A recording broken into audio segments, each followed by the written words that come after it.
And we back, you mean? Another episode of Hoop Fans Podcast. What's good, Matt? What's good, guys? Hope everybody's doing well. Off to a new year, new start. Definitely new year, new start, man. You know what I'm saying? So let's jump right into it, man, because, we've been taking a little bit of breaks, but we're going to be a lot more consistent moving forward. We've said that every episode. Let's stick to that this one. So, bro, let's get right to it. So, obviously, hoop fans and everybody on the internet, when they talk about the NBA basketball, an expression that everybody uses is this league. And when they say this league on Twitter, it's kind of like every day, every couple of days, there's a new big story in the NBA, whether it's on court or off court. I wanted to start this episode today by talking about some of the off the court drama and stories that's been brewing in the NBA. So to start off, I actually want to start off with the Lakers drama. You see my hat right here, Los Angeles Lakers. So there was a story that came out, bro, last week. I'm not sure who wrote it, but it was an ESPN story, and it was basically detailing the sale of the Los Angeles Lakers, the majority sale by Jeanie Buss, and a lot of the drama that was behind the scenes happening and occurring. Long story short, Jeanie Buss, who was once a majority owner of the Lakers, along with the rest of her siblings, it was the Buss family ownership. They sold the Lakers, the majority stake of the Lakers, for $10 billion. And in the process of doing so, she sold the team. She kind of went behind a few of her siblings' backs. She fired multiple of her siblings as well from the team and their jobs within the organization. So there's a whole big story about that. Within that story, there were some reports that she had some ill feelings about LeBron James, like quoted as saying his outsized ego and how he, paraphrasing, wasn't as appreciative about them drafting Bronny as they felt he should have been. Did you see this report? Did you read it? And what were your thoughts on it if you did read it? Yeah, I did read it in its totality. My first reaction was like, she's being painted as this villain, it sounds like. And I mean, just based off what I was reading the reports about how she handled, the ownership with her siblings and how it was like it almost felt like it was sole ownership with her and like minority stake with her other siblings, how it was like delegated and all that. I don't know. I don't know how she got full control, versus her older brothers. I think it's like Jimmy and John Buss or something like that. Um, but she seems to be vilified, if that's a word, I'm not sure. But she seems to be a villain in this Lakers debacle. I don't like, I don't agree with some of the things she handled that were reports with her siblings. Um, I know there's a Hulu series where her brothers kind of voiced their opinions and stuff. Um, that they're lucky if they talk to her like 3 or 4 times a year. This seems to like put a wedge in that family. And it gets deeper. I mean, it gets deeper with their father and the choices that he made, I guess, outside of things and how there was maybe some, just some different stuff going on there outside of basketball. But, Absolutely, with absolutely. her, so like, I don't know. I don't know if it's LeBron. I don't think it's LeBron in the situation. Like I think it's very much Jeanie Buss. And it's easy to use LeBron as a scapegoat, right? So that's just my take on it. I know that was kind of general, but it's definitely a lot of drama in Hollywood, man. Bro, it's an insane amount of drama, and when you're talking about billions of dollars, right? Like the Lakers, that majority stake, I believe they had about 60% as a family before the sale, and I think they still own about 17%, if what I've read is correct, of the Lakers, right? So they gave up the majority, so they don't have control of the franchise anymore, right? They sold Mhm. that stake for $10 billion. So when you're talking about that amount of money, the drama within that is ridiculous. And I was like shocked reading the story. Obviously, I'm a Laker fan, so I know that there has been a lot of infighting between Jeanie Buss and her siblings. The names of them: Johnny, Jim, Jeanie, Janie, Joey, and Jesse. Um, Specifically about that part of the story, right? In terms of the Buss family and how they were handling each other.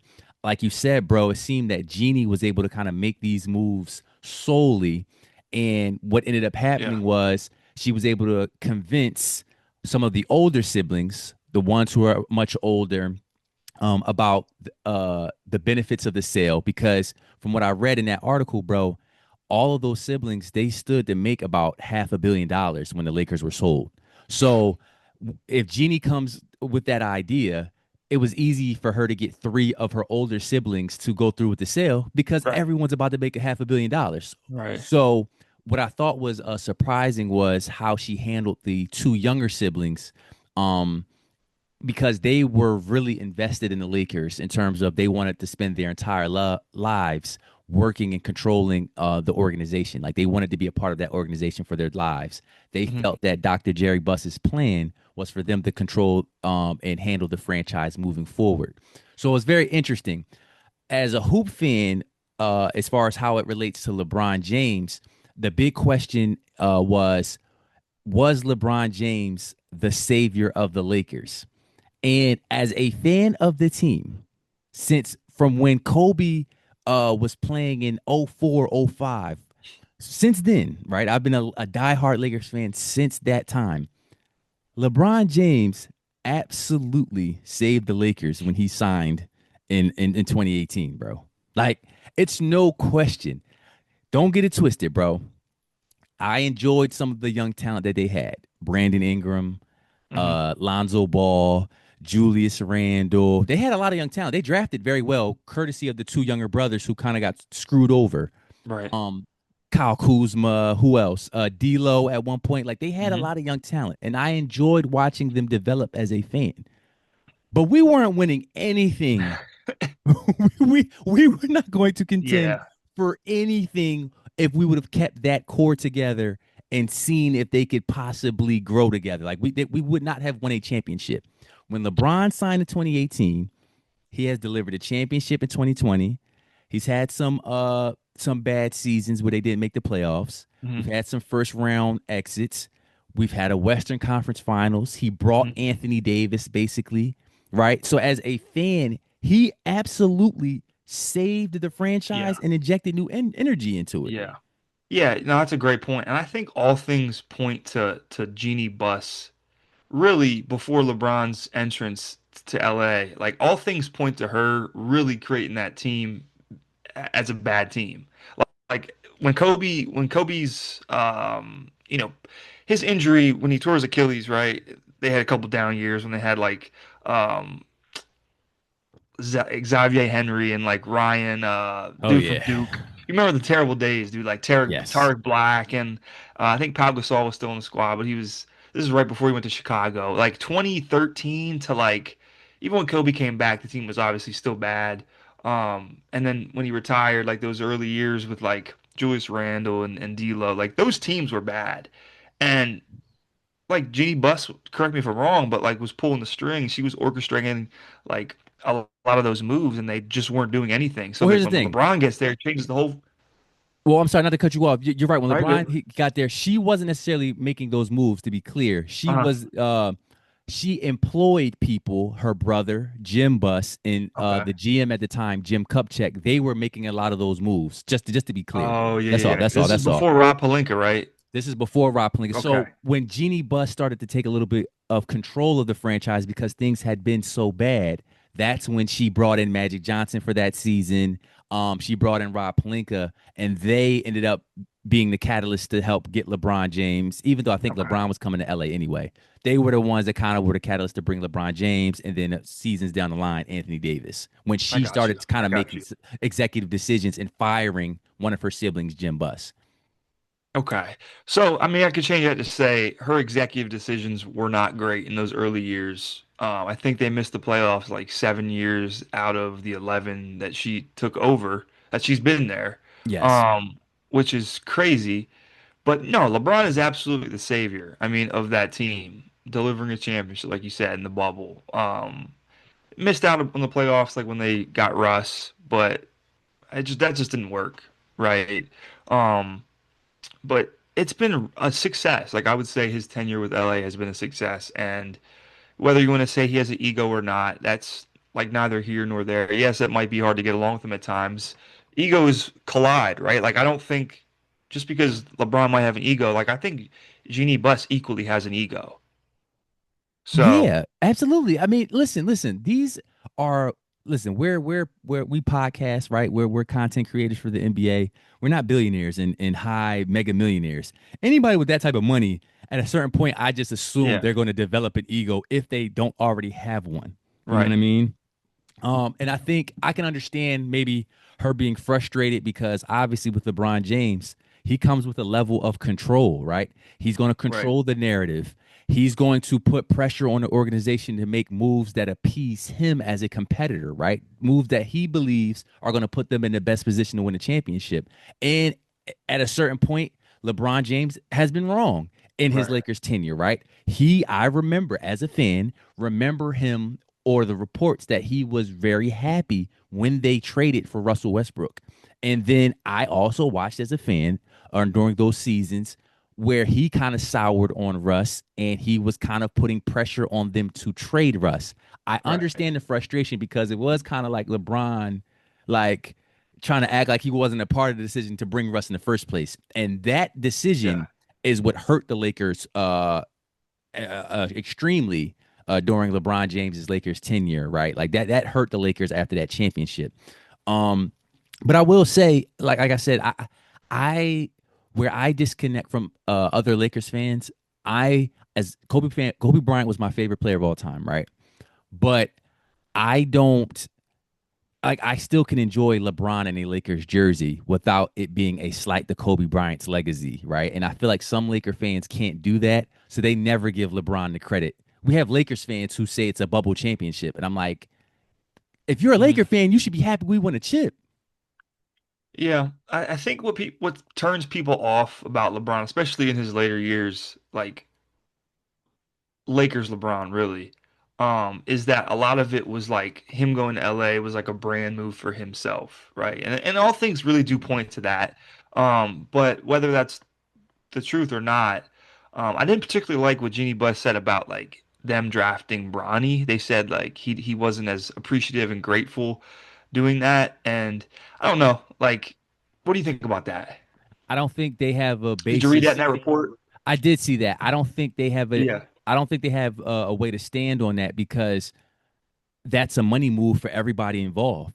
right. Bronny James and LeBron James is an amazing PR story for the Lakers. So it benefits them to draft to waste to use a second round pick on Bronny. He's not Yeah, like you're not expecting a real contributor most times from a second round pick anyway. right.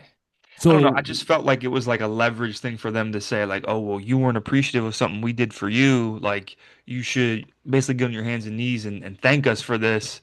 Like, and it's like, you didn't do that and you guys didn't succeed. And it's just, I don't know. It feels like when she said that, it's like, it wasn't really done out of like a good gesture. It was done to say, we did this for you. to say we did this for you. And so you Yeah. kind of it makes you question what was your intention behind that Right. move in the first place. And again, all of this is reportedly, because Jeannie Buss did come out and say that some of these things were unfair to LeBron, and we've heard of certain meetings that are now going to happen to make sure the relationship is good. All that we'll see how that goes. To move on, some other drama which is very important. And I believe even as a Lakers fan, it's more high stakes Mhm. is what's going on with Giannis and the Milwaukee Bucks right now. Currently, Giannis is out about 4 to 6 weeks, I believe, with is it a calf injury? I believe it's a calf It's a calf injury. strain again. Calf Again. strain. So he's been dealing with that over the season. He just missed 3 weeks not too long ago. But even before that, the Milwaukee Bucks, as it stands, are 11th in the East, so they're out of the play-in or playoff mix as it stands. And there have been a lot of post-game comments from Giannis that signal we're probably heading to an inevitable trade, right? Have to. What have you seen from that? And what do you think about that? Yeah, I mean, literally just seen it with my eyes. Like, you have to trade Giannis. Like, the Milwaukee Bucks have to ship him out. Um, I think it's best for both parties at this time. I watched them a couple nights ago lose to the Denver Nuggets, who that was a team that they probably should have beaten. Now they've had a resurgence, since Jokic has been out, which is awesome. But like that's an opportunity where you get a win. Like as a struggling franchise in the Milwaukee Bucks, you take that opportunity to beat them down. They didn't have Jamal Murray in that game, and they still lost. Like Wow. um, But Giannis, man, he like I watched him and he looks like he's having one of his worst seasons, regardless of the All-Star starter nod, the numbers. He doesn't look like from a standpoint of having fun out there. He's it looks like he's not having fun at all with these guys. Like, and now, granted, bro, that team is not really that talented. They don't have a lot of guys that are like sufficient offensively out there that can go get their own. And I feel like this season it's been really hard for Giannis to create for those guys, and it's created this like this upside down chemistry. And I don't think Doc Rivers is doing a great job coaching either. So I feel like they have to ship him out. Now, where he goes, I don't know, but you got to get him out of there. Bro, I feel like, but here's the thing. We talked about this when the season started, right? And when I Yeah, watched those early Bucks games, I said it. I said, he's going to have to do a carry job for this team to be good. yeah, Because when you watch the team, like you said, they're not very talented.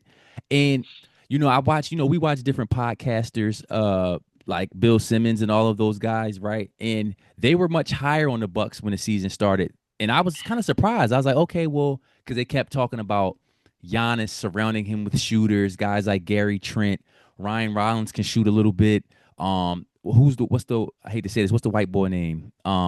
AJ, is it Green? Green, AJ Green? AJ Green, he's a AJ Green. knockdown shooter. You brought in Miles Turner, who's a 3-point shooter as a big. So they were Yeah, kind of really high on the Bucks. But when I watched it, I'm like, yo, they don't have much talent, and he's gonna have to do they don't. everything.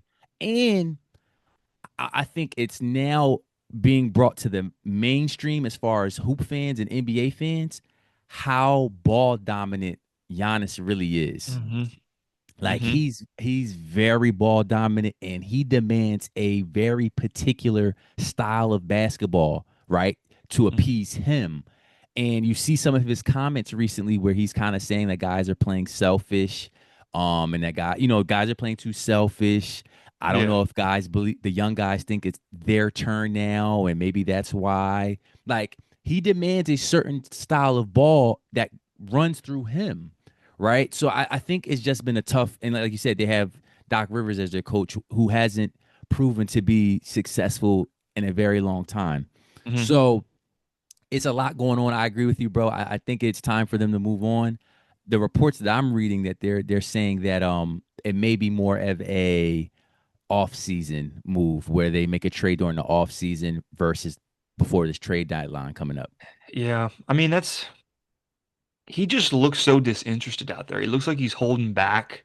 Looks like he's not playing 100% when he is out there. I know he's been like off and on injured this season, but like I just don't see the same like will to win. When he's playing, he's like 110%. He's going downhill. He's just overall dominant. And I haven't seen that this in the What games I percent would have you put? watched him. What percent would you put on it? I say he's playing like 80, 85% out there, which is good enough to obviously get him Numbers. numbers, but like I mean, do you see that or no?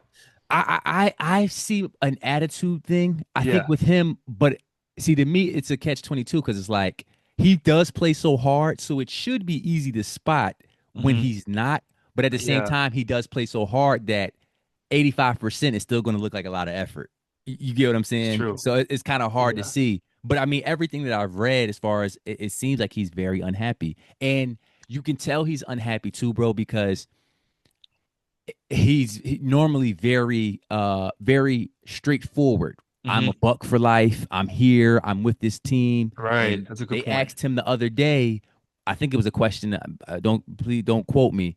It was like a question of will you be here? Will you be with the Bucks at the end of the season? It was something like that. And he said, I don't know. Like I take it day by day. Like it wasn't as straightforward as he has been. So you can Hmm. tell the frustration is kind of seeping in.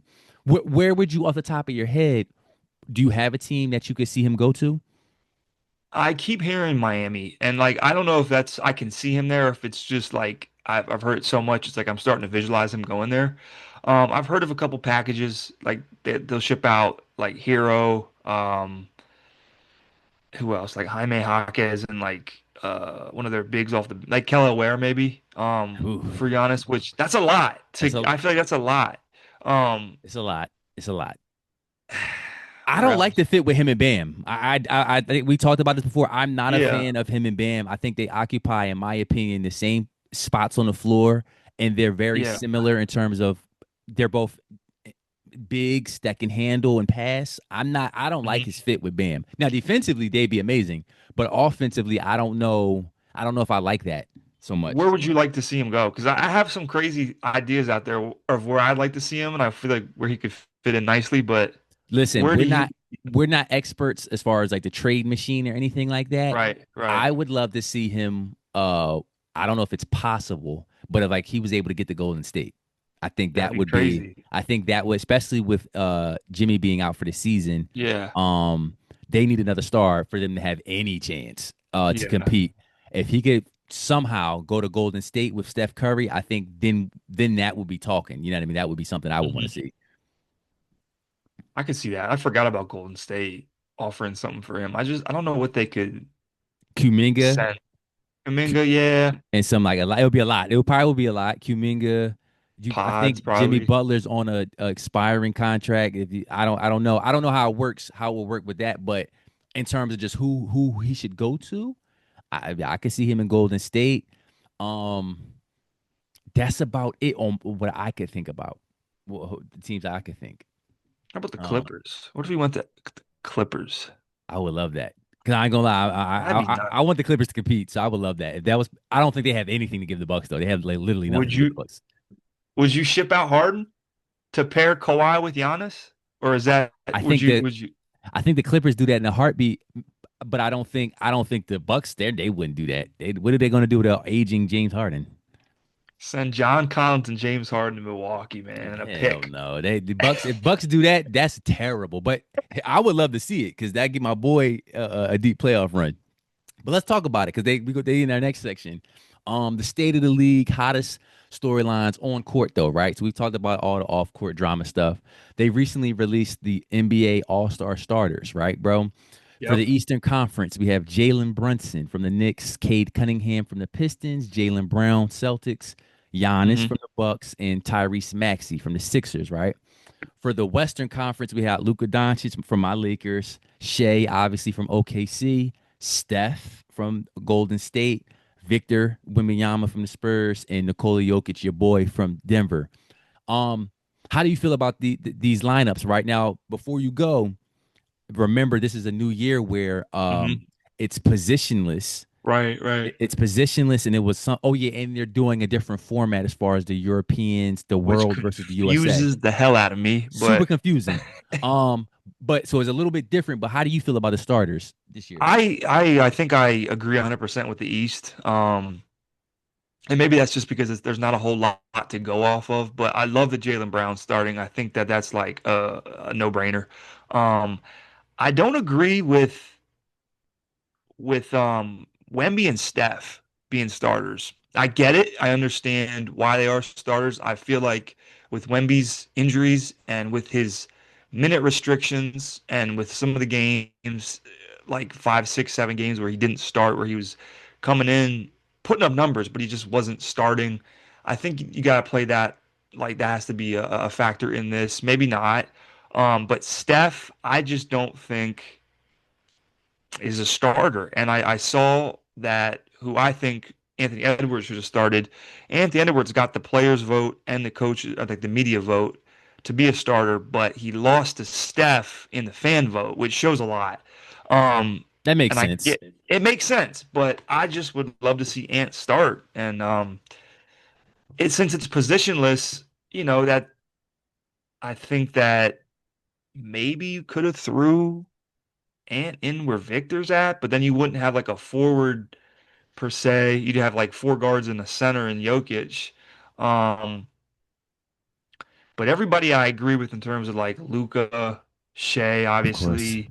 Um, Yeah, I think yeah, man. I gotta push Jokic. back on the Victor. I gotta push back on the Victor one only because the Spurs are the second seed in the West, right? Yeah. So I think Yeah.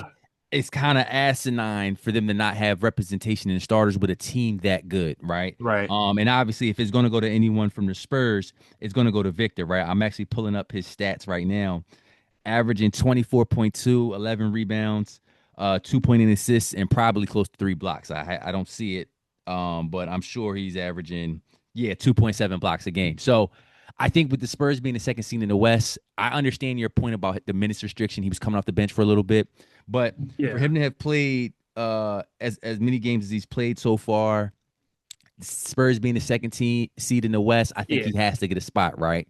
And Um, arguably, this one, I don't mean to cut you off, no, but you're good. it arguably adds to his case where he was putting up numbers coming off the bench.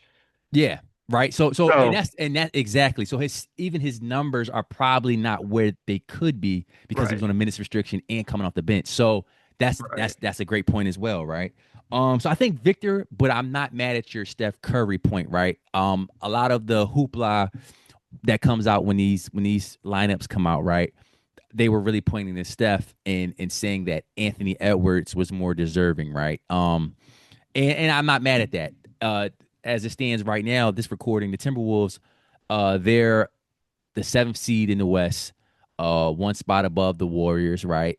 Steph and Ant have similar stats, but I believe Ant's obviously going to have, he has a little bit better numbers so far. So I do Hmm. think, but it makes sense. Steph won that off the fan voting, right? Yeah.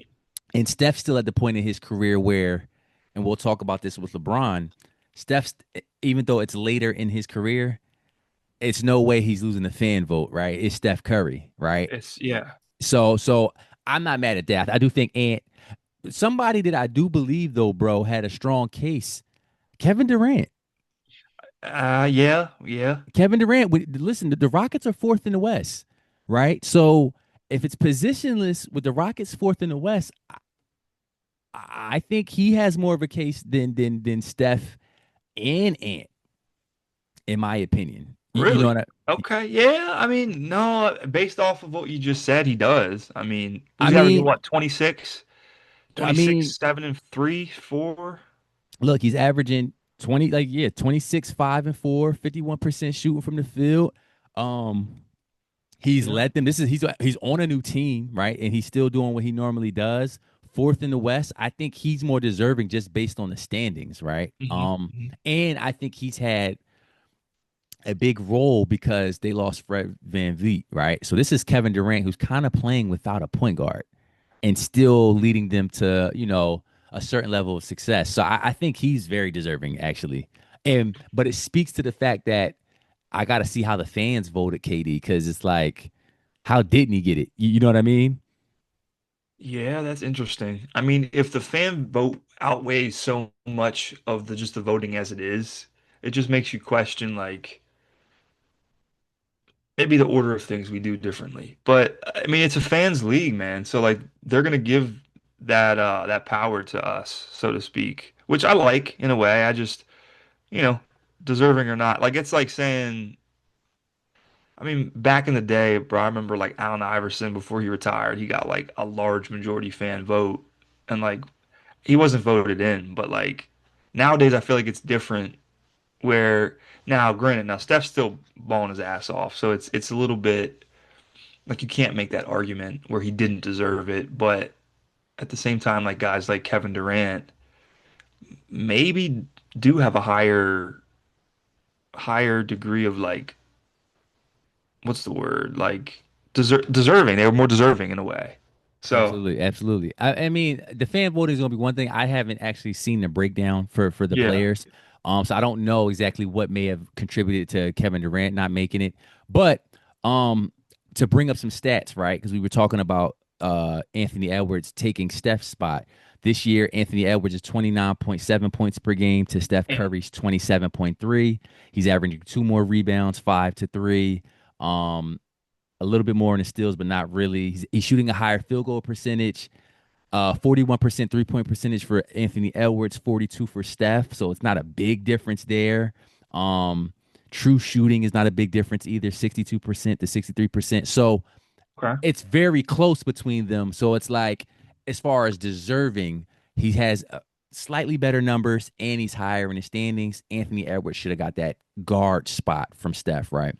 But a streak that was broken, and I believe it was 21 years, 21, 22 years.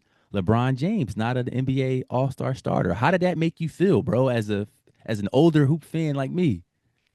it's sad because I like we love LeBron. I love LeBron. Like I want to see him start every year if it's possible, but I do get it. It's a combination of just bad timing and injuries and kind of all that in one because like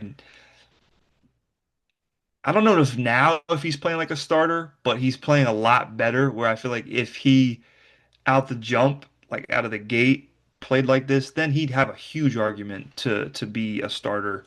Probably over Steph. Like we'd be putting him in that like Kevin Durant argument, oh, where he probably should have started. Now we're getting to the point where it's like, is he even going to be a reserve? So I don't know, dude. There's a lot of it's a especially currently speaking, like right now, January 26th. There's a lot of good players that are probably deserving in the West. Um, that could maybe get it over LeBron. I don't want to see it, but it's like like the it's finally he's getting old. Like you know what I mean? Like it's that is this the last Yeah, but see, here's the is thing, this bro. it? Like I'm with you. It definitely signals a change, right? That we're in the midst of a transition. But I agree with you, bro. If he didn't have that injury and he missed a large portion of the beginning of the season, with these numbers, for example, yeah. the last 10 games for LeBron James, he's averaging 24, 7, and 7, right? So Yeah, if he was healthy going into the season and he had been able to play, I don't even think there's a chance he wasn't an all-star starter. I just think that he missed a large part of the season. Some fans may not be as familiar with how well he's been playing up until late. Coaches are going to probably vote for who they've played against the whole season because they probably a lot of them may not have been able to play LeBron up to this point because he was hurt. So hmm I think had he started off healthy, it's no question he would have been an all-star starter. But the fact that his name alone wasn't enough this time to get him in, it does speak to it just being a different Change. time.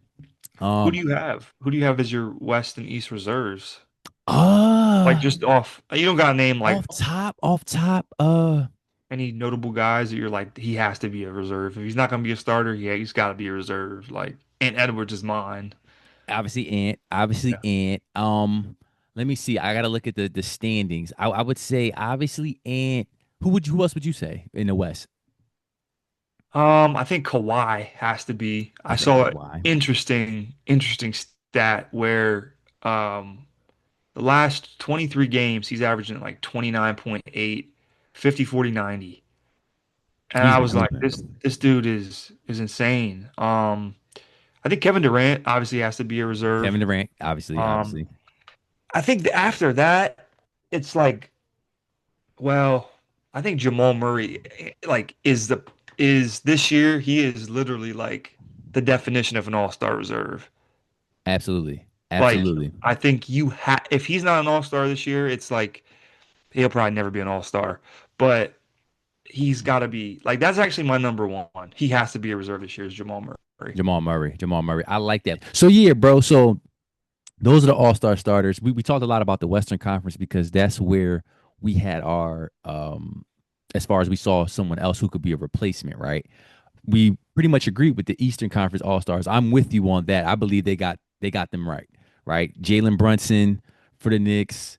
Cade has the Pistons at number one seed in the East. Jalen Brown's having the Celtics at number two in the East. So I think they got all of those selections correct. I'm excited for the All Star game. I'm excited to see how this format is going to play out. One hmm last thing, because I believe it's the world team versus the US, right? And so there's going to be two US teams and one world team. I believe the world team is going to have 7 members, and then there's 8 and 8 of the US. It's something like that, right? 16, it's something like that, right? Yeah, yeah. So I believe with the current All-Star starters, you have Luca, you have Joker, you have Wimby, you have Shea, Giannis, so you already have those 5 starters for the world team. That's dirty. That's a nasty squad. Like that's a who can compete with them American wise? Like No one in a real game, in a real game, nobody can. but an all-star game, I do think. I do think it isn't the same because we already know Joker and Luca, they're not They going to don't give show much up effort. enough. Yeah, they're not going to Yeah. give much effort. But on the flip side, they're going to get balanced out by Greek Freak if he's able to play. I don't think he's Hmm. going to be able to play. They're going to have to get a replacement because he's out 4 to 6 weeks. But if he had played, him and Victor, I think would have pushed the effort right as far as on that team. Man. So alongside maybe Shea, I think Shea would play hard as well. So I'm excited for All Star Weekend. Let's see what happens. Let's see how the reserves shake out. But to move on, let's talk about some of the current happenings on the court for some different teams. I do think that we should talk about this. We talked about this briefly a few minutes ago. Jimmy Butler, his ACL injury, right? Out for the season for the Warriors. Completely changes their season moving forward without their second best player in Jimmy Butler. What do you think happens with the Golden State Warriors going forward? How do you think they pivot this season?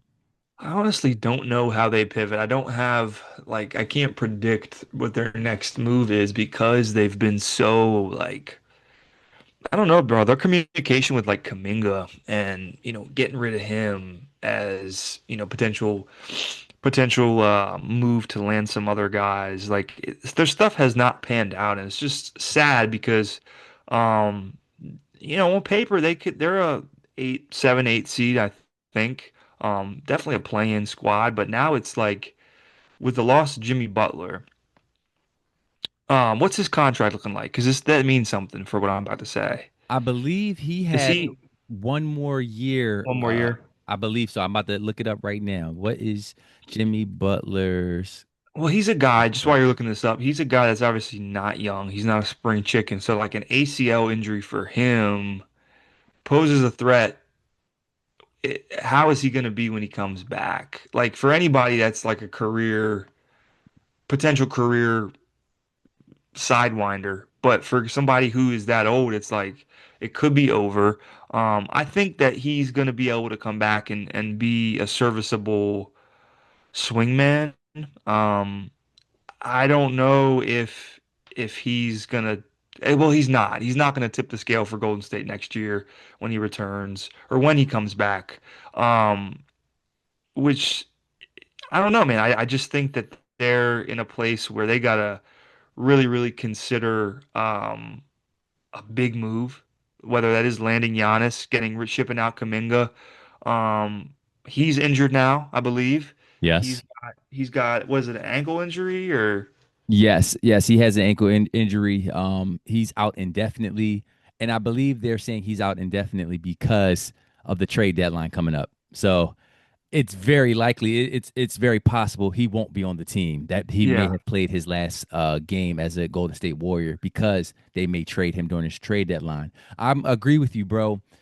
Jimmy Butler, hit to answer your contract question. He got that 2 year extension from the Golden State Warriors for 110 million. That was going into next season. So next season would have been his last season on that extension. Obviously, they gave him that extension so that it lined up, I believe, with Draymond Green's contract and Steph Curry's, right? Sort of like the last hurrah, right? We brought in Jimmy Butler. We're about to try Yeah. to make a championship run these next 2 seasons. That has completely been wrecked by the Right. ACL injury. And obviously, they didn't bring him to be a serviceable player. They brought him to No. be the second piece so that we can make this run with this older core. I do believe it's tough. It's tough as a Steph Curry fan in general. I think it's rough because it's hard to imagine what they're going to be able to do to help facilitate a championship core for him in these last few seasons of his career, right? Hmm. So it's rough. It's rough, but I just think that the Golden State Warriors front office have no one to blame but themselves, right? They've made some very poor decisions this entire Jonathan Kuminga situation Yeah. as far as Steve Kerr not playing him, him being upset with his role, him wanting to be traded the last however many seasons, them looking to possibly trade him the last however many seasons. They've dealt with that poorly. Yeah.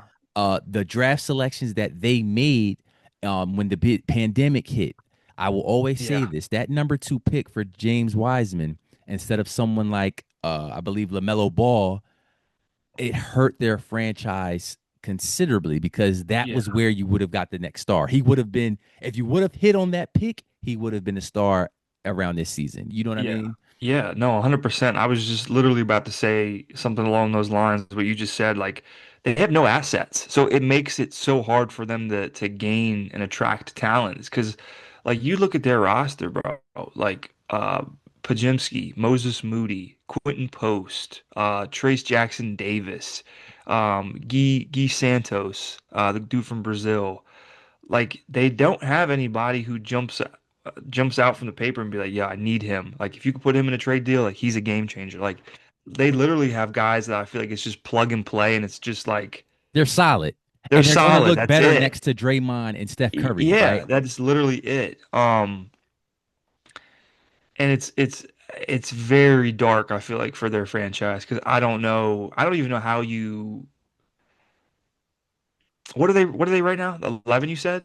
No, no, they're the eighth seed. They're the Or eighth the eighth seed. seed They're the eighth currently? seed. So, and the crazy thing is, we're saying all this. They're 26 and 21, and That's they're the eighth seed in crazy. the West. Yeah. So they're still technically a playoff team, right? They're a playing team, but they would be in the top 8 slots if it was to be situated now.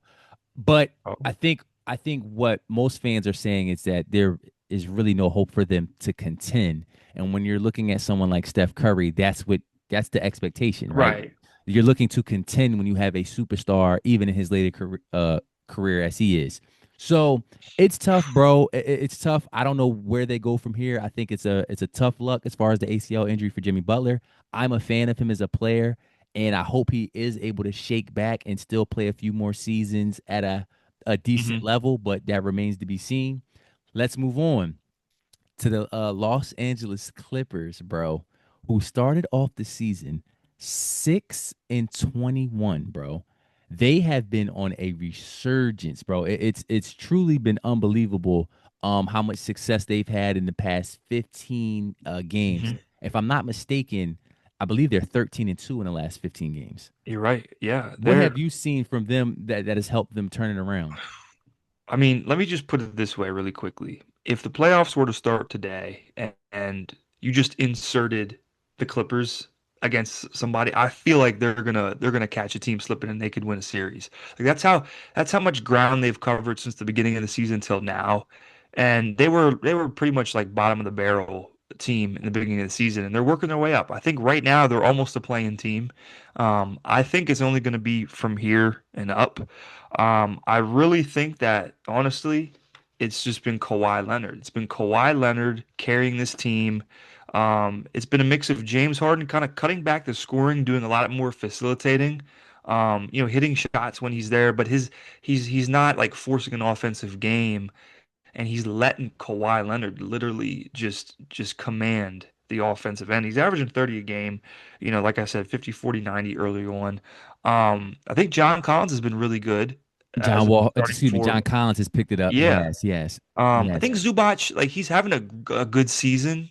He's not having the season I thought he would, following last season. I was expecting him to be 18 and 12, 18 and 13, close to like a 20 and whatever, 20 and 10 guy. He's doing his thing. He's holding it down. I'd say the center position really well. Um, who's their two guard? I think they have what is it, Kobe? They've Um, had some of the young guys step up. yeah, you One got of some them, young Kobe guys. Sanders, Kobe the light Sanders. skinned guard. He can shoot a little bit, and he can just play on the floor with those guys, right? He can swing the basketball. They can swing it to him because he's left Yeah. open a lot because a lot of the defense attention is put on Kawhi Leonard and James Harden, right? And Mhm, like you mhm. said, the last 10 games, I got the stats here for Kawhi Leonard: 28.8 a game, 5 rebounds, shooting 49% from the field, 41% from three on like 9 attempts per game, right? So he's upped his 3-point attempts and he's shooting such a high So percentage that it's insane, right? so he's averaging. You said 28.8 on the season. Last 10 games, last 10 games. Oh, last 10 games. Okay, Last 10 okay, games, he's averaging 28, right? Because okay. they've been on a roll the last 10 games. Last 10 games for James Harden, he's averaging 25 and 8, like you said, 8 Yeah, assists, field goal percentage and 3-point percentage. He's been a little shaky from the field in terms of his hmm, shooting, but his floor game has been very good, right? And they're just getting it done on the yeah, back of Kawhi Leonard. And for me, I love to see it because yeah. Kawhi, my favorite player, right? Hmm. And I ain't gonna lie, when they started 6-21, even I was like, yeah, they might be done for. Like, I don't know. I don't even the a highest optimist couldn't have probably foreseen a turnaround like the one they're having right now. They are in a 10th seed, so they are technically, if it stopped right now, they would be in the play-in, right? And that's all you have to make it to. You That's make it to it. the play-in. You let the chips fall where they may, so you could possibly make the playoffs and hopefully get a favorable matchup. In their case, they probably, if they are able to make the play-in, you're going to want to get out that eighth spot, right? Because you're not going to want to uh, play an OKC Thunder team in the first round. No. Most Yeah. teams, I do believe, I don't think Kawhi and James would be afraid of the Thunder, though. I last season I thought the Clippers would have beat them had they got matched up. I was very upset that they drew the Nuggets because I thought that was a To bad seven. matchup for them. Huh? Yeah. They pushed the Nuggets to 7. They pushed the I'm Nuggets pretty to sure. 7, but dealing Yeah. with Nikola Jokic Yeah. is just, you know what that is. I thought they would have thought wanted the Thunder more last Yeah. season. There's So something about Kawhi, bro. There's something about like I said it 2 weeks ago when he was it was like 2 or 3 weeks ago. I said he is the best player in the world currently. yeah, And that might have yeah, I think that, he is. that might have been the hottest take ever, but he's unguardable. Like he's too physically imposing. He's too long. He's got the intangibles. He's got the scoring prowess. Like he's averaging his highest career points per game right now at this age when people thought like it was all said and done a couple years ago with him sitting out multiple like weeks upon months. um I think it's just like it's the curious case of Kawhi Leonard, bro. Like I love he's that such pick. a he's such a I don't know, man. He's like an anomaly. Like you said a couple months ago, like Tatum's this anomaly. Like I think Kawhi Leonard is just this. He's like a folklore. You know what I mean? He's like the boogeyman of the NBA. Just when you think he's done, he just comes back, and it's just like, Every time, bro. He sustained so many injuries that would deter any most other players' careers, right? When he had the quad injury, when he had the meniscus, right? Injuries with his calves and things like that, right? He's had so many different injuries. His knees have been we've a lot of fans have felt his knees have been cooked the past 5 seasons, right? yeah, And somehow he's able to come back. And what's special about this is first of all, he did this a similar thing last season, right? Where he was out for a little bit, then he came hmm back and he just went on a roll. What's interesting about this season is like it looks like he's gotten better, and because he's focused so much on his 3-point shooting, right? yeah, He's up the attempts, which is obviously going to make him more efficient because he's getting more bang for his buck. He's shooting a three instead of some of these longer twos. You get an extra point for that, and he's shooting hmm efficiently while upping the attempts. So it's like, and with that, we've seen a resurgence in his defensive ability too, right? He's averaging 2.2 steals, I believe. So he's playing the Kawhi Leonard defense that we've known about him early in his career. So he's putting it all together. And as a fan, as him being my favorite player, I'm just happy to see it, right? And I hope that this can lead to a deep playoff run in some form or fashion, that they get a favorable matchup and they could kind of make some noise and be a dangerous team, like you said, in the playoffs. I Um, think we're just talking about I think they could beat Houston. I think I they definitely think they could be Houston. I think they if they're all if Zubac is playing defensively and Collins is able to be rough a little bit with Jokic, I think they could upset Denver. Just going off of like maybe not going off last year, but Denver's tough. we'll see how Jokic is when he comes back. But um, I don't think they could beat San Antonio. But I I don't know. I do. think they could beat San Antonio. You do? Like so you think that they can still beat OKC? I think most teams would be afraid of OKC. I think the Clippers stars are not. Do I Okay. think they would I take them as a favorite? No. Against San Antonio, I may be a little bit more swayed because of Mhm. experience. San Antonio hasn't done it before. They haven't been in the playoffs before. That's true. So that's a new game for them. And I think you can lean on the experience that Kawhi Leonard and James Harden has, right? Because they know what it takes in the playoffs to pull off hmm an upset.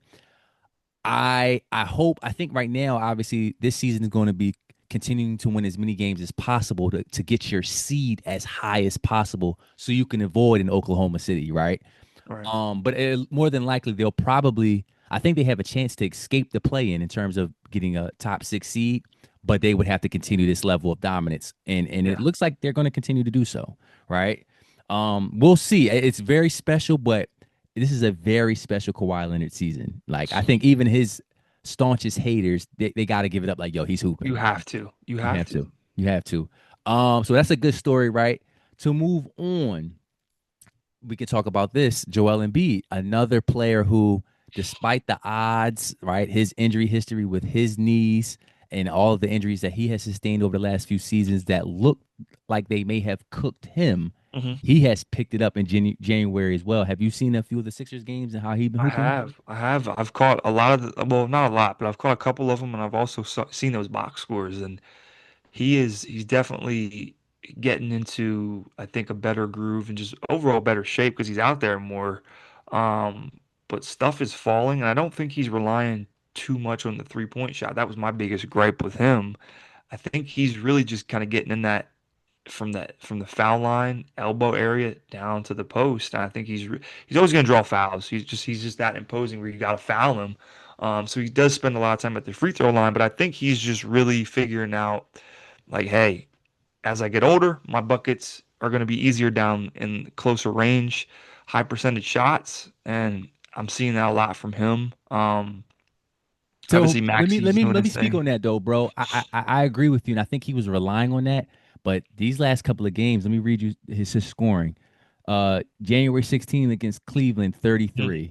Against next game against Indiana, 30. Next game against Houston, 32. And he just dropped 38 on the Knicks as of this recording last night. And when I watched those Knicks highlights earlier today, bro, Uh-huh.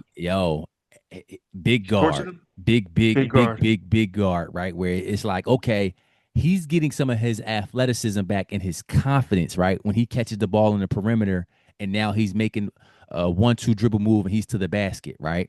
Or now he's pulling up, bump fade from the midi, or he's stepping Hmm. back from three. Like his game and his confidence is kind of he got his swag back. Um, so it's special. It's special right now, and I think the biggest key for him will be will his athleticism continue to rise defensively, right? Will they be able to count on him to guard the paint, block shots, Hmm. rebound out of his area, as well as hold up on switches and ball screens? Because I think teams are still going to test that knee and see if he can move laterally. You know what I mean? Yeah, rightfully so. I mean, it's got to be part of the game plan, right? Absolutely, absolutely. So, yeah, bro. I think that's a lot of the ongoings of basketball right now this season. Last Hmm. thing I know, we want to talk about this because this is your squad, right? The Denver Nuggets. And when we talked a few episodes ago, and it was a little bit ago because we've taken some breaks. When Hmm. we talked about them a little while ago, when Nikola Jokic got that injury, when he first sustained the injury, for me, I'm not a Nuggets fan. So I thought it was pretty much over for a little bit in terms I of did them too. winning a lot of games. Not their season, but I felt like they were going to struggle extremely because they've always struggled without Nikola Jokic. This season, that has not been the case. Why has that not been the case, bro? What have you seen? Honestly, I'm not even quite sure myself. Like, I've never seen a situation like this where you literally have a bulk of your starters out. Not even just like, yeah, Nikola Jokic, their best player, is out for a considerable amount of time. Murray stepped up, was killing, um, and he's a large part of why the Nuggets have found success in Jokic's absence. But there has been games where Murray's been out, right, and guys like Peyton Watson, who is absolutely killing this year because of these injuries. He's had a chance to step up and show what he can do. He's been carrying them offensively. Aaron Gordon's been out a lot of those, a lot of these games this season. He's a guy early on I said he's their second best player, but Jamal Murray has made me eat my words. He is their second best player. He's playing like it. He's going to be an all-star reserve. He's But hooping, bro. you He got is hooping. guys, yeah, you got guys on that squad that are undrafted or second round picks like Spencer Jones, Jalen Pickett, whose game I cannot stand, but he finds a way to be productive out there. You got guys like Zeke Naji, who's, a serviceable backup. Valanciunas has been out, so he hasn't been playing a lot. Um, and that's pretty much it, man. I mean, shout out to Peyton Watson because I didn't spend a lot of time on him, but he's having seriously like a breakout season. Well, hold, let's talk about because there's some funny things with this, right? So they have been hooping. They have an 8-5 record, I believe, the last 13 games. That's amazing with no Nikola Jokic. Like I said, that hasn't been the case for them. Now, Peyton Watson, and I'll be honest with you, when I watched Peyton Watson, I didn't. I knew he was great defensively because he's such a great athlete. 6'8", long arms, long legs. So he's a wiry, thin athlete, right? Who can just do a lot of the dirty work, rebound, and guard team's best offensive players, right? Mhm. He's averaging 21 points, 6 rebounds, 2 assists the last 15 games. He's shooting 49% from the field, 42% from 3-point range. And I ain't gonna lie, that's the biggest shock because that joint was broke, bro. That when I was watching those games, I was like, yo, his jumper is broke, broke, broke, broke, broke, which is why I couldn't see a jump like this. I He been didn't playing so either. well, bro.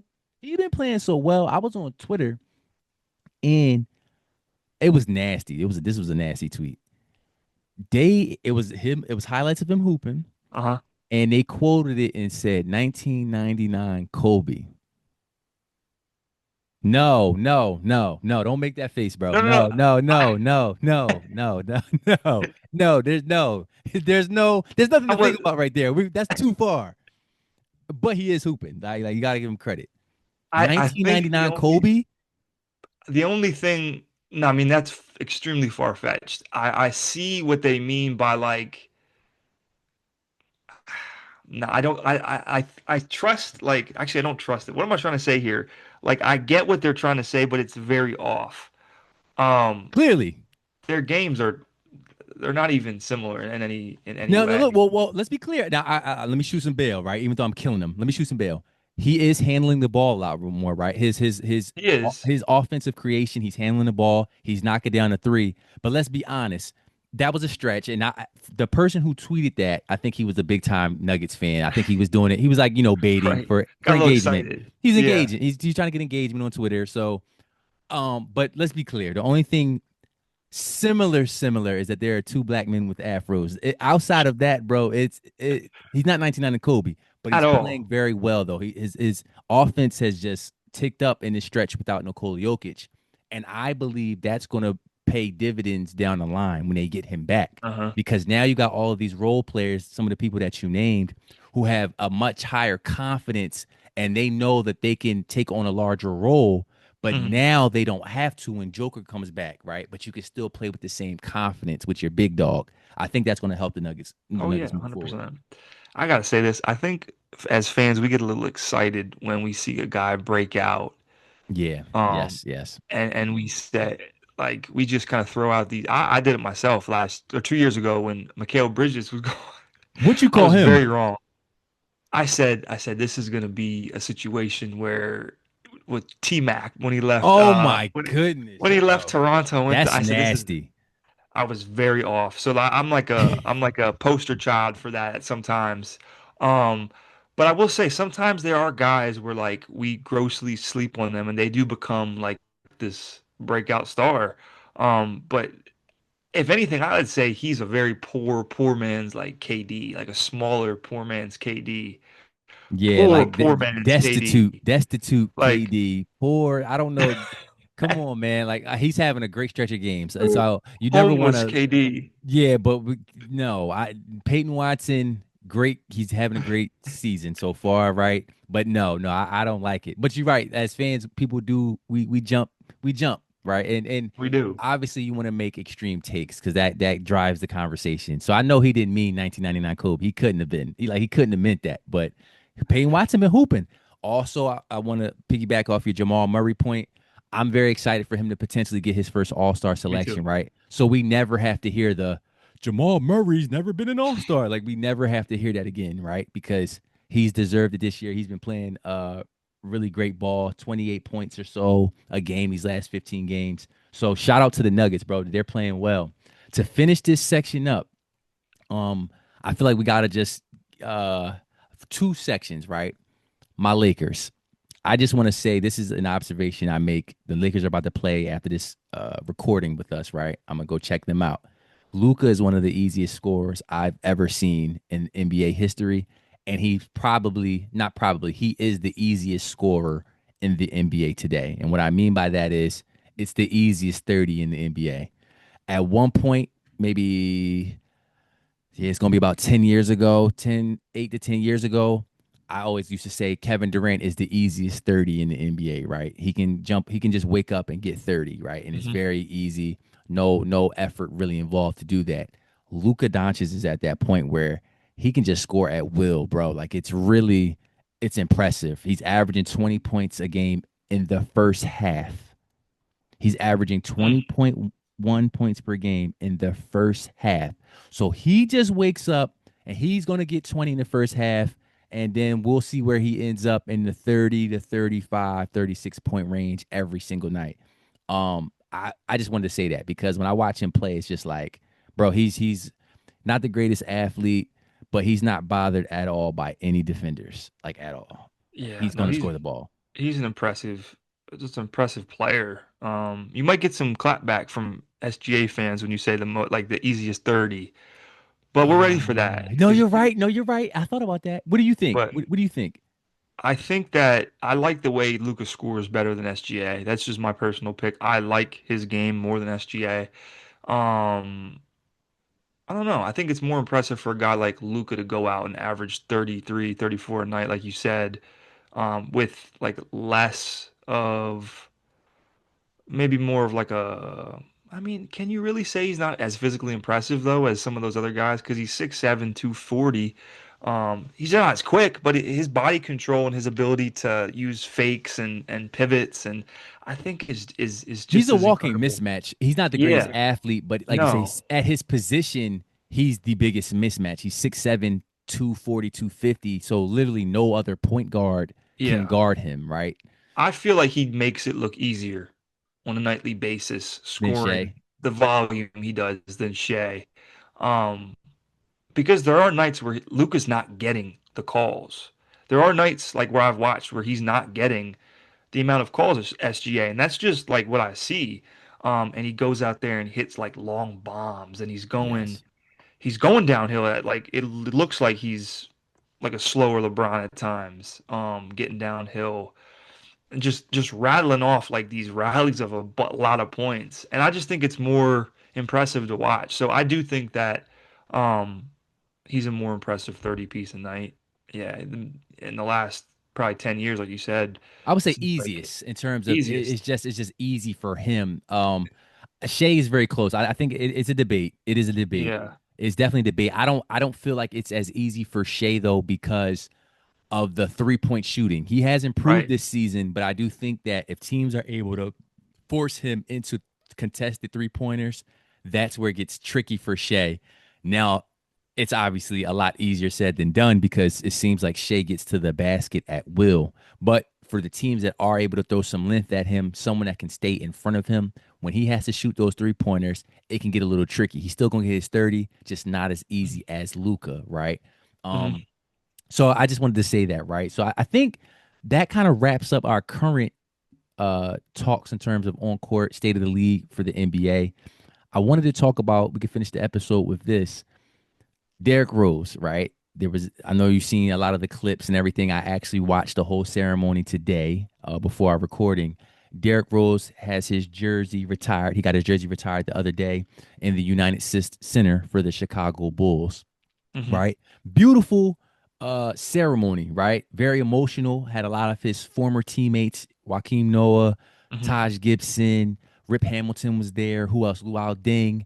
Yep. Coach Tibbs was in attendance. It looked like a packed house in the Hmm. United Center. And which I thought was super dope, the Chicago Bulls won a very close game that game for his retirement. Oh yeah, yeah, They yeah, won a yeah. buzzer beater, and Kevin Herter did the infamous That Derrick was Rose stare after that the was game winner. fire. That was fire. It was Yeah, you couldn't have scripted that. They was cooking with the script with that. yeah. That What do was you so think cool. about the reaction? Excuse me. What do you think about the ceremony? How do you feel about Derrick Rose as a player and his legacy? Man, I mean, I feel as though actually a friend of mine had sent his accolades and his stats. So shout out my boy Job. He sent me that, and he's like, "Do you think he deserves to be just player one deserved to have his jersey, hung in the rafters. He didn't give me his name, but he said like, does this player? And he's like, I was like, yeah, absolutely. Who is it? He's like, Derrick Rose. And I'm like, oh, absolutely. Like once you put a name to the body of work, and it was Derrick Rose, I feel like this is the perfect like ending for a guy like him, who, maybe didn't not maybe he didn't achieve everything that he was probably supposed to. But he's Chicago's very own. He's a guy who lived out his, hometown dream of playing for the Bulls. Youngest MVP. Ever. Yeah, youngest MVP ever. Couple of nice playoff runs.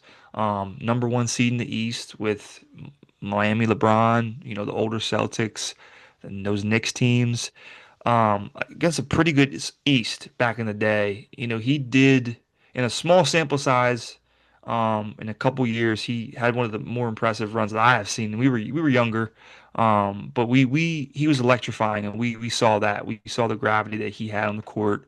So I think it's well deserved for him. I think it was great. You figure in his 4 seasons where he was athletically untouched or Hmm. he wasn't hindered by injury, right? Because Hmm. he played the first 3.5 seasons of his career before that major injury that he had Hmm. in the 2012 season, where he was athletically just gifted, right? We had never seen anything like Derrick Rose. Fast, quick, one of the greatest leapers and jumpers we've ever seen from the point guard position and period, right? And what he accomplished winning the MVP, basically he reached the pinnacle in those seasons. And for us to have been young, we still have vivid memories of Derrick Hmm. Rose. Like that's how impactful he was. I remember being in high school Hmm. and it was early in the season, that 2011 season when he won MVP. And I followed ESPN at the time, so I knew the narratives. And I remember coming to high school and saying, "Yo, I think Derrick Rose might win MVP." This was early, and everybody was like, "What? Derrick Rose? What? What?" But I seen just how special of a season he was having in the narrative that Hmm. was being built for him as he was hooping. I believe that year the Bulls had the number one seed, right, over the Miami Heat. So Yeah. he was special. And I do think with Derrick Rose, you brought up Chicago, there's going to be few athletes who a city has an affinity for Hmm. like Chicago has for Derrick Rose, right? He's homegrown and he from the trenches of Chicago, from what everyone says. See, from the Hmm. trenches, and we know kind of what Chicago is about. He's from the trenches, number one pick, went to the city's franchise, the Chicago Bulls, brought them back into relevance with deep playoff runs. He had a special career. And last thing I would say about Derrick Rose is he doesn't get enough credit for how he performed after the injury. He still had some decent seasons after he Oh got hurt yeah. in Yeah, Chicago, bro. yeah. He averaged 21. Well, that was the season he got hurt. He averaged 15 the season he came back. The next season he averaged 17, 16 points a game the next season. Low sample size as far as games because he kept getting re-injured, but he still was a very effective player. When he went to the Knicks, he had 2 seasons where I believe he averaged like 18 points a game. He So he was did. still solid, you know. Yeah. But hell of a player, bro. Hell of a player. Yeah. What do you think he makes the Hall of Fame? We can end on that. I don't. I don't think that he's a Hall of Famer. I don't think he's a Hall of Famer. I don't think there's enough. Like I don't know if one MVP award and three All-Stars and one All-NBA and Rookie of the Year is enough. I mean, technically it is enough though That is enough, bro. is he a national champion No, too, he or made it to the national championship. he lost to He Kansas, did. right? If he had won that, I would say to me it should be a no-brainer because it takes the Yeah. whole career. But he lost in the chip. You know, it's crazy. He accomplished so much so quickly. It's like hard for me to go back and be like, because I like his career was so much longer being like a really good role guy, a starting guy, and also like a role guy where it's like he's had two careers on total opposite ends. So like I have to almost go back and be like, damn, you know what? I did forget how polarizing of a player he was I mean, when he bro, was he at his won peak. MVP. I think you got to let him in. Like if you're considering guys like Penny Hardaway, And Exactly. like you probably do got to put him in Grant that. Hill, who I Grant love Hill. Grant Hill. Now again, it's hard to say because Grant Hill had an amazing college career. So we don't know how much of that weighed into the decision to make the Hall of Fame. It's not the NBA Yeah. Hall of Fame. But for me, I think it's going to be as fans, everyone's going to want to see Derrick Rose make the Hall of Fame. I Hmm. think I think he should, like you said, based on some of the other people they've considered, right? He Hmm. may not have had the longevity at a high peak, right? At a high performance. But he made it as an MVP. There's few people that can say they've been the MVP of the For NBA, sure. right? And at a So time where the NBA was like it was nasty. it was He just high shouldn't have won level. an MVP then. What I mean by that is nobody was preparing for him to be the MVP. You Yeah. still had Kobe, He took that LeBron, shit. He D took that. Wade. Yeah, that's what I'm saying. Yeah. Like he wasn't necessarily in the cards. Kevin Durant, he wasn't in the cards to be that. So Dwight, did you say Dwight? Dwight Howard was like, Dwight, you know what I'm saying? So it was a lot of people that you would say were ahead of him in line that you would have expected, and he hmm. took it by storm. So, shout out to Derrick Rose, well Shout out Derrick deserved. I'm a Rose. big Derrick Rose fan. Um, we got a few minutes left, bro. So for me, I think this has been a great episode, man. 100%, bro. We got a Definitely, lot in. We got a lot in. we got a lot in, bro. So definitely, man. Great episode. This is Hoop Fans. I'm K Rose, It's your boy Matt signing off. and we out.